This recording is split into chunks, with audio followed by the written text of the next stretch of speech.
Hello and welcome to our channel. For today's video, I'm going to teach you how to refund old Fortnite skins. Before we started, please don't forget to like and subscribe and click the notification bell for you to be updated to our latest tutorial videos. Without further ado, let's now begin. Now the first thing you want to do is actually load up your Fortnite account, and once you have done that, it should look something like this. Now from here you want to go into the top right hand corner and click this icon here, and then from there you want to go down to settings and click this button here.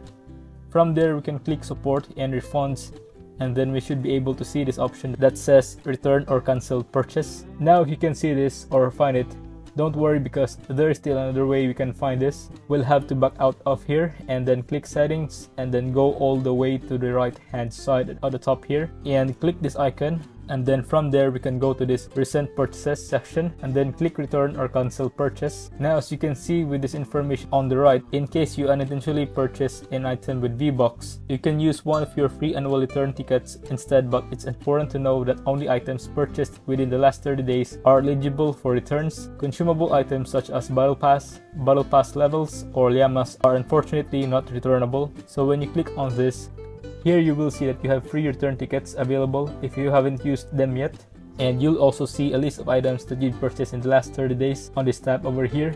Now as you can see, I didn't actually have any, but if you do have any, it will look something like this, and in order to return them, you simply click use return ticket here, and that will give you a full refund, and you will have successfully refunded your old Fortnite skins. So that's how you can refund old Fortnite skins.